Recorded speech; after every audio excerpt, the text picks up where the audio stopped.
ನಮಸ್ತೆ. ಚಿಂತಾಮಣಿ ನ್ಯೂಸ್ ಕನ್ನಡ ವೀಕ್ಷಕರಿಗೆ ಸ್ವಾಗತ. ದಿನಾಂಕ 3/3/2026 ಅಂದರೆ ಶುಕ್ರವಾರ.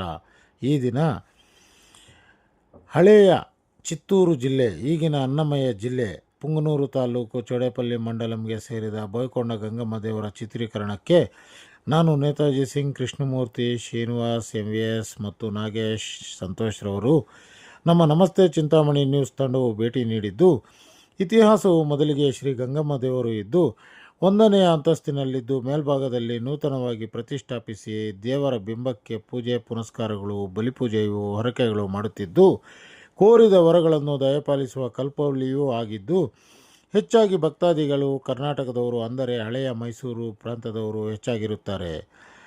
ಎಲ್ಲರೂ ಬಂದು ಅಮ್ಮನ ಕೃಪೆಗೆ ಪಾತ್ರರಾಗಲು ನಮ್ಮ ಚಿಕ್ಕ ಪ್ರಯತ್ನವೂ ಆಗಿದೆ. ವರದಿಗಾರರು N. ಕೃಷ್ಣಮೂರ್ತಿ ಮತ್ತು ನಾಗೇಶ್ M.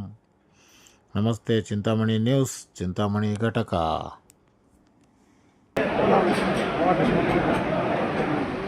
ಇವಾಗ ನಾವು ಚಿತ್ತೂರು ಜಿಲ್ಲೆ ಪುಂಗನೂರು ಚೌಡೇಪಲ್ಲಿ ಮಂಡಲಂ ವಾಯುಕೊಂಡ ಗಂಗಮ್ಮ ದೇವಸ್ಥಾನ ಮುಂಭಾಗದಲ್ಲಿದೆ ನೋಡಿ. ಜನಸಂದಣಿ ಜಾಸ್ತಿ ಇರೋದ್ರಿಂದ ನಾವು ನೇರವಾಗಿ ಲೈವಲ್ಲಿ ತಿಳಿಸ್ತಾ ಇದ್ದೀವಿ. ನಿಮಗೆ ತಿಳಿಸ್ತಾ ಇದ್ದೀವಿ.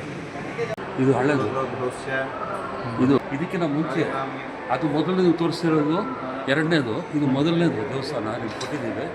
ಇದು ಇವಾಗ ಬೋಯಕೊಂಡ ಗಂಗಮ್ಮನ ಮೊದಲನೇ ದೇವಸ್ಥಾನ ನಾವು ತೋರಿಸ್ತಾ ಇದ್ದೀವಿ. ನಾವು ಇದರಲ್ಲಿ ಇದು ಈ ಕಡೆ ಪುಂಗನೂರು ಕಡೆಯಿಂದ ಬಂದರೆ ಇನ್ನೂ ನಮಗೆ ಕೇವಲ 18 ಕಿಲೋಮೀಟ್ರ್, ಮತ್ತು ಮದನಪಲ್ಲಿಯಿಂದ ಬಂದಾಗ ನಮಗೆ ಇದು ಒಂದು ಶಾರ್ಟ್ ಕಟ್ ಆಗುತ್ತೆ, 15 ಕಿಲೋಮೀಟ್ರ್ ಆಗುತ್ತೆ ನಮಗೆ.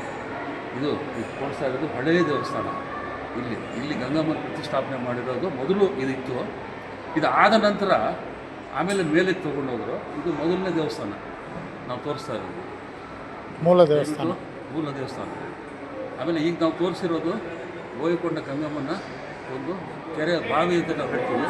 ಆ ಬಾವಿನಲ್ಲಿ ಮೊದಲು ಜಳಕ ಮಾಡ್ಕೊಂಡು ಬಂದಿಲ್ಲಿ ಆಯಮ್ಮ ಕೂತ್ಕೊಳ್ತಾರೆ. ರಾತ್ರಿ ಹೊತ್ತು ಯಾರು ಬಿಡ್ತಾ ಇರಲಿಲ್ಲ. ಇಲ್ಲಿ ಸ್ನಾನ ಮಾಡಿ ಬರ್ತಾರೆ. ಅದನ್ನು ತೀರ್ಥ ಅಂತ ಹೇಳ್ಬಿಟ್ಟು ಇವಾಗಲೂ ಕರೀತಾರೆ. ಅದೇ ಬಾವಿ ಅದು ಬಾವು. ಇದು ಮೊದಲನೇ ಮೂಲ ಸ್ಥಾನ, ಮೂಲ ದೇವರಿದು ಅಂತ ನಾನು ಹೇಳ್ತಾ ಇದ್ದೀನಿ.